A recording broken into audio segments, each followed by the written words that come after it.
পরিবেশ অধিদপ্তর অন্যান্য নির্দেশনা তাদের নিয়ম অনুযায়ী কার্যক্রম গ্রহণ করবে। ভবিষ্যতে যারা আছে তাদেরকে নিয়ে কোনো আমাদের এই অভিযানগুলো কন্টিনিউ করবে ইনশাল্লাহ। এবং পরিবেশ অধিদপ্তর থেকে গত জুলাই মাসে সম্পূর্ণ মাস সবাইকে সতর্ক করা হয়েছে এবং নিষেধ করা হয়েছে, এবং যে ফ্যাক্টরিগুলো রয়েছে তাদেরকে বেশ কয়েকবার ওয়ার্নও করা হয়েছে। তো এরপর থেকে এখন থেকে শুরু করে যেখানেই অনুমোদনবিহীন পলিথিন পাওয়া যাবে সেখানে মোবাইল কোর্ট পরিচালনা করা হবে এবং অপরাধের গুরুত্ব অনুযায়ী তাদেরকে শাস্তি প্রদান করা হবে। ধন্যবাদ। পরিবেশের জন্য ক্ষতিকারক পলিথিনের বিরুদ্ধে অভিযান পরিচালনা করা হচ্ছে।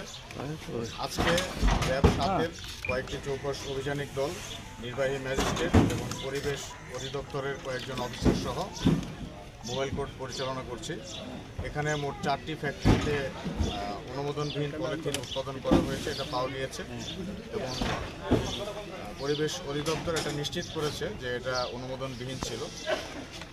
এই পলিথিনগুলোর বিষয়ে সবগুলোই জব্দ করা হয়েছে এবং আমাদের মোবাইল কোর্ট এই বাকুলিয়া রাজাখালী এলাকাতে মোট 4টি ফ্যাক্টরি খুঁজে পেয়েছি যারা অনুমোদনবিহীন পলিথিন তৈরি করছিল, যা পরিবেশের জন্য ক্ষতিকারক, এবং এই পলিথিনগুলো জব্দ করা হয়েছে।